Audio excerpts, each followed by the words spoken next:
Hello and welcome back to God in Therapy with your favorite therapist, Boddie. And today I have my best friend to talk about a special topic called friendship in marriage. Jay, say hello to the people. Hello. I'm glad to be back. Thank you for inviting me back. Of course. You are my favorite I've been guest. missing out. You've been missing out. You are my favorite guest. You know, Jay did the whole series, a lot of the episodes with me on marriage. And so I could not do this season of friendship without talking about my best friend. That's right. Like, we are best friends, legitimately. Yeah. Like, what the kids say, no cap. This is my friend. This is my friend. And I wanted to bring you on because I see a lot of couples that are either not friends or not best friends. And I thought it was important to talk about the wealth of our friendship as a couple. So we started out being friends first, right? Yeah, we did. Right. I mean, it was a short friendship before you started liking me. It was. It was a short friendship before we became a title, but yeah. Let's be real. We were such friends that you had to tell me you liked me. Mm-hmm. You remember? Because Jay was like this cool guy that I used to just talk to. We used to work together. We would go on lunch breaks together. And I would just tell him all my business. I would tell him about the boys I like and when I was kicking it with dudes, and he would give me advice. And I was like, we are such good friends. This dude is so wise and he's so great because he's a little older than me, just a little bit. And I was just like, he's such a great big brother. And then I remember one time we were supposed to do a lunch. We would just eat lunch a lot at work together. And I didn't because I went to go kick it with this dude. And then I come back and you had like a little attitude. And I was like, what is this problem? Like, what is the issue? And then when it was time for me to go home, you walked me to my car and you said, you don't know I like you. And I was like, oh, you like me like we're going to be together. Oh, I remember that story so differently. You do? I do. That story was so Tell different. me your version. That story. No, we're going to roll with your, we'll roll with your. What happened. And I was just version. like, I do kind of know you could like me. I mean, I'm cute. But I thought we would just roll into the friendship. I didn't see that at the time really turn into anything more, because we worked together. There was just so many other dynamics there. And so we were such good friends. That's the whole point I'm trying to make is the friendship was solid. The conversation was good. The communication was good. I could see, what I was gaining from you in conversation. I could tell you enjoyed talking to me a lot. Like, we would talk about everything, life, our futures, I don't know, politics. Like, we're young, but we're talking about. We had a lot of really good conversation. We gelled with each other.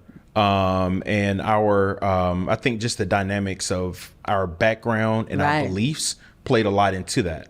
Huge. And so it was just easy conversation. Yeah. It was we shared values, which is what I even tell all the single people, stop choosing people that like spaghetti and you like spaghetti, or you like the color orange, they like orange. No one cares. Right. You and I on surface could be so different, but we shared a lot of the same values, which pushed the friendship, which pushed later, as we started to really miss each other and like spending time with each other, that pushed the marriage. Right. But there was a foundation of friendship. I mean, I lovingly call you my husband. That's my hashtag. I came up with it. Y'all can use it. But it's a mixture of husband and friend. I always say hashtag husband, hanging with the husband, because what's funny is a lot of people always ask me, Tara, who is your best friend? Because you got a lot of friends, and y'all saw all the people on the show, and there's some more folks. I even got a twin sister. And people always steady trying to say, who is your best friend? And it's such a weird question to me, honestly, because first of all, before I got married, I had a twin. It's like, stop asking. God kind of already gave me one, like, for real. But then when I got married, it was like, and the two shall become one. That's right. My husband, I chose him because I enjoy his company. I enjoyed the time we spent. I enjoyed your conversation. I want you everywhere. Now we're not together all the time. We ain't one of them couples. It's some of y'all out there. You just can't breathe without your spouse, can't go on a trip without your spouse, won't let them go nowhere. Even friendships need room and space. But I enjoy you. I have you a part of everything in my life. We talk about all the things, our goals. We push one another. We have done, of course, all the marriage stuff together, the parenting with our 3 beautiful children. Right. But we really support each other's hobbies, each other's careers, each other's dreams and visions, like friends. Yep. And one important thing that I'm thinking about when we're friends, we challenged each other. We challenged the way of thinking. You know, I would say I want to do something, or I'm thinking about doing something, and you would challenge me on it, and vice versa. I know, and I just think about in our early dating stage, you challenged me even with my faith. Right. And going to church. And I'd never forget, it was one Sunday. And he was like, why didn't you go to church today? And I was like, I didn't feel like it. I was like, I didn't feel like going to church. When we were dating, yeah. Yeah. And you were like, well, you should have went to church today. And I was like, why? And so it was just one of those things that even though you didn't know it, you dropped a seed. And it started to make me think, was like, well, I didn't go to church. What did I miss? What happened? And so from there, I was like, you know what? You going to church Wednesday night? All right, let's go to church. And so it just started. It started cultivating more of that foundation, like you just mentioned about our friendship. And it just carried us through, 20 something years, and we're still friends. But it was just that piece where you felt comfortable enough to check me on something. Yeah. Even in that early part of our friendship. I've always looked at you more as my friend than my husband, more than just a romantic partner. I think you're just that next level of friendship, because friendships, we hang with each other, we kick it with each other. Like, you can do that with your friends. Yeah. The icing on the cake is I also get to do some other things besides that. But the foundation and the 90% is you are my friend. Yeah. That's the 90%. Yep. And that's what some people, I want to say, they struggle with. I'm not married, so I'm lonely. Why? Because in platonic relationships, you can have 90% of support, comfort, people that love you, that affirm you. The marriage is going to create just the romance that is really, truly 10%. But 90% is the friendship, the bonds you have with people. And you and I have such an incredible bond that when we would go through the trials of life, right, the things that other people get divorced over, the finances, the trauma, the issues, the children, we never think about leaving, because it's not just, and I'll say for me, it's not just I'm losing a husband, I'm divorcing a husband, I'm leaving a friend. Yeah.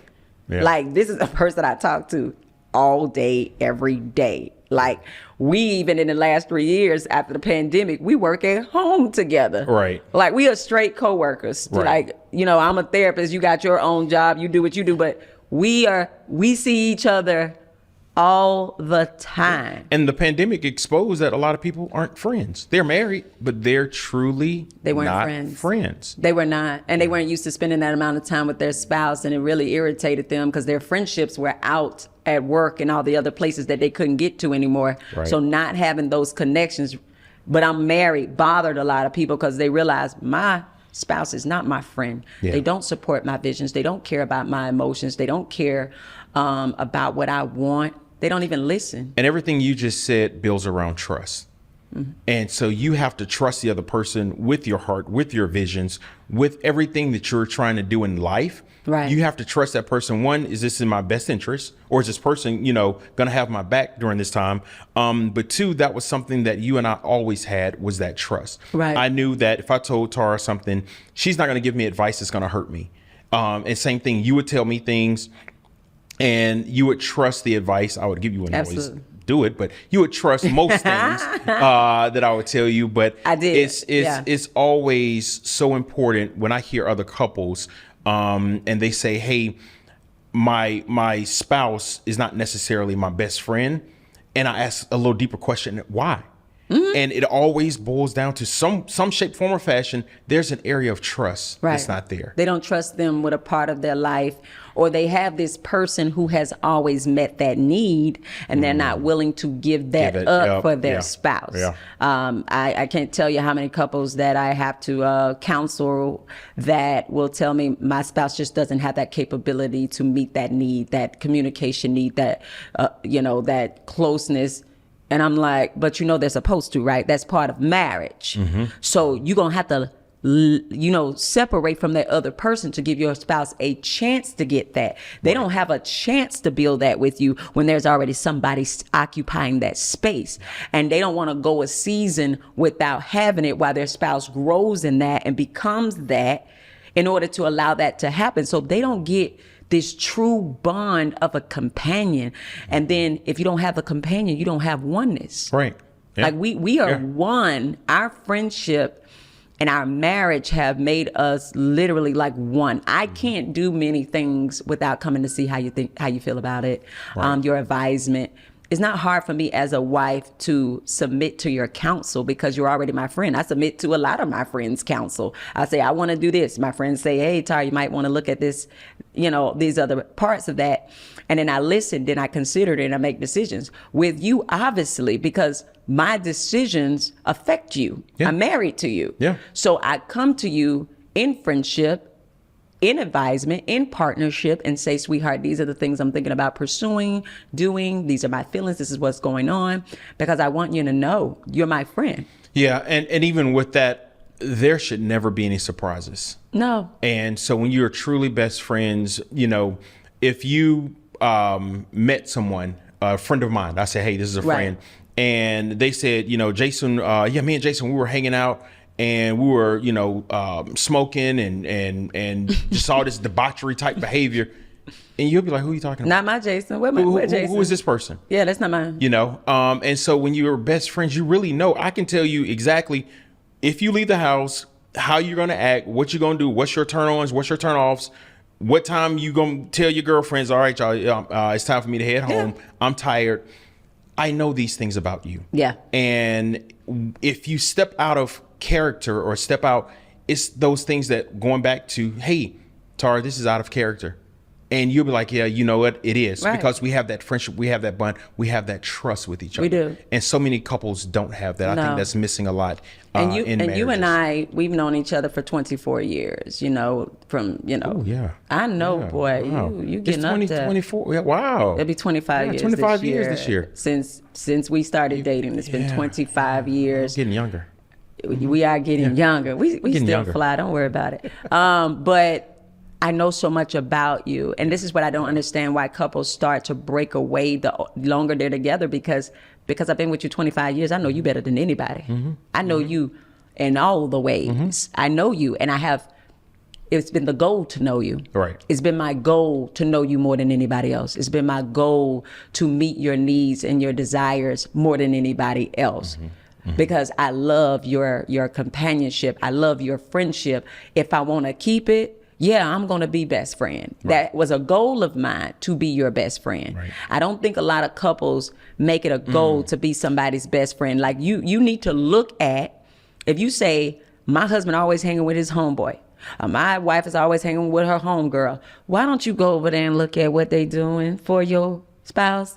Go look at how his homeboy affirms him, talks nice to him, tells him, man, I believe in you, likes to hang out with him, some of his hobbies. Go look at what your wife's homegirl does. She listens to her.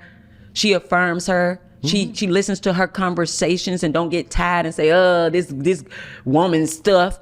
Right. If she's so connected or he's so connected, look at what the friend is doing. Right. So you can take the spot. You can steal the spot. Trust me, I know. Yeah.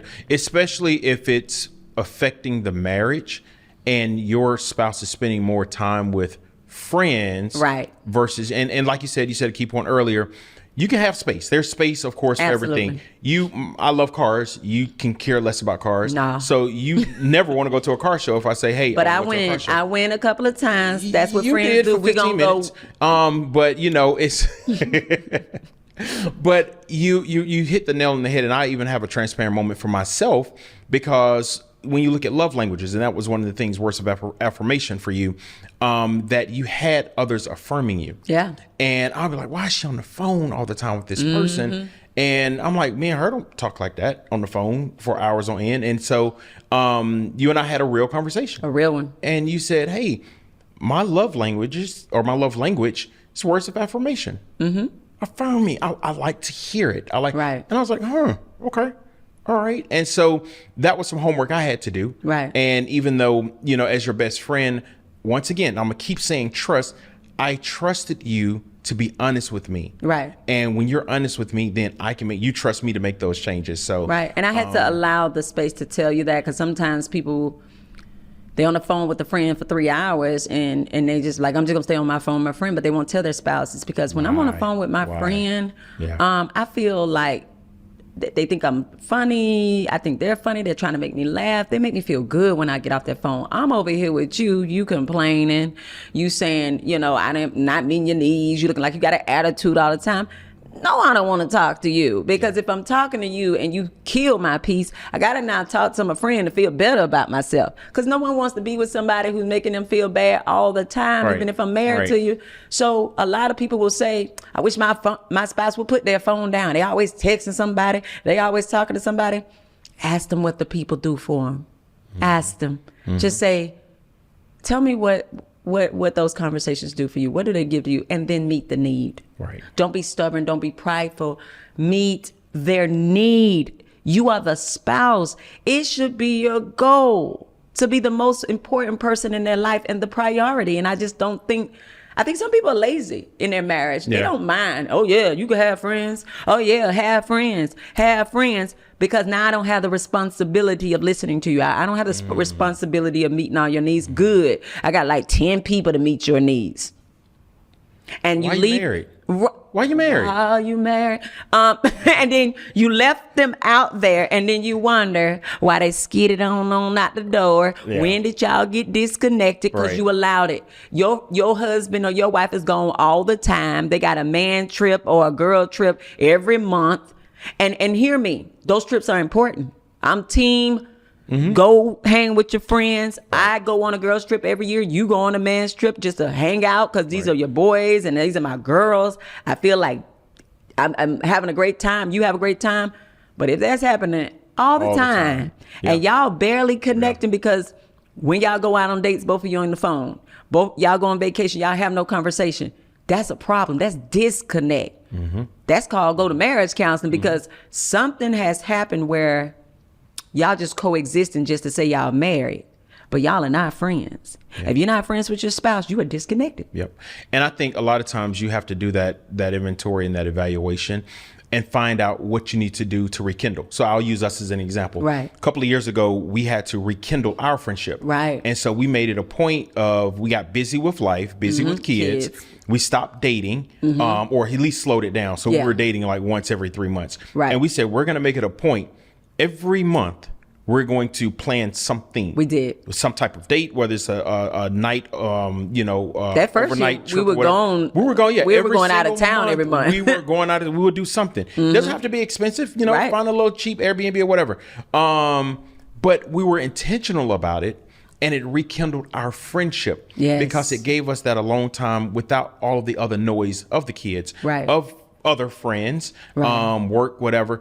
And it allowed us really just to enjoy one another again. Right. People get married for a reason. Hopefully you truly like the person when you propose to them. Right. When there was something you liked about that person. That person was your friend at some point in time. Right. You just have to get back to it. And so many people don't want to put in the work to get back to it. Right. They would rather pacify with the other friends or pacify with something else other than dealing with the issue that's in front of them and saying, hey, how can me and my spouse become friends again? And I've seen it, babe. I've seen it where somebody has lost a friend, either through the friendship left or somebody died who was filling that role. Then all of a sudden they're mad at their spouse. Spouse don't understand what is going on, because they lost the person they used to go to for all of that friendship. Now they're looking at you crazy. They're mad because they're like, the person that I used to use as a crutch because you wouldn't be that for me is now gone. Yeah. Now they're mad at their spouse. I mean, I'm having people want to get divorced. But but I asked them, has your spouse ever did that? They're like, no, but I had this other person. And now they're gone. Yeah. I'm angry. Yeah. Because now I really see my spouse is not this, has never been that. And now I don't even want to deal with them because I need that back. Right.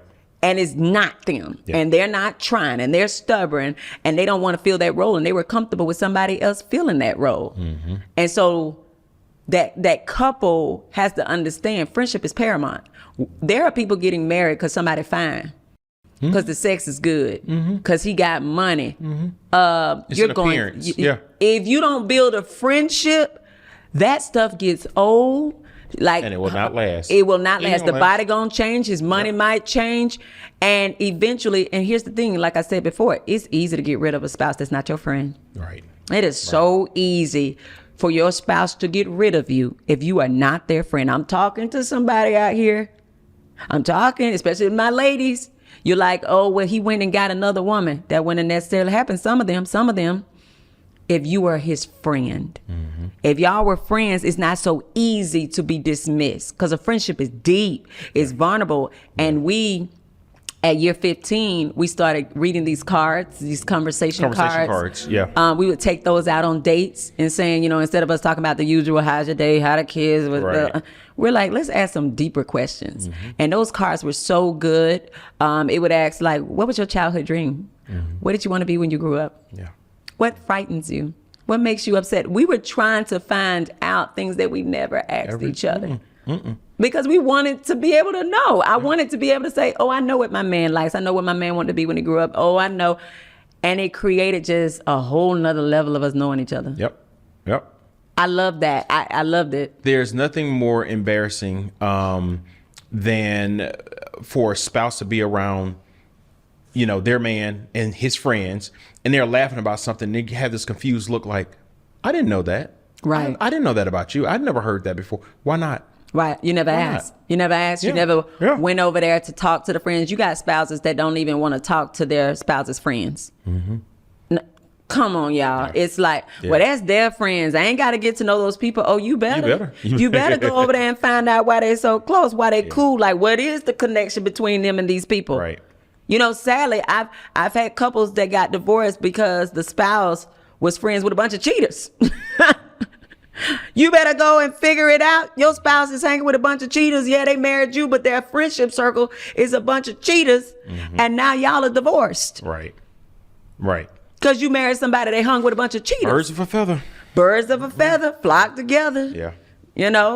And so you better go over there and find out about those friends. You better hear the character and the integrity of their friends. And then you might say, you know what? I need to be a better friend than this friend. You need to look at how your spouse hangs with their friends. What makes your spouse laugh? What are their friends doing? Yeah.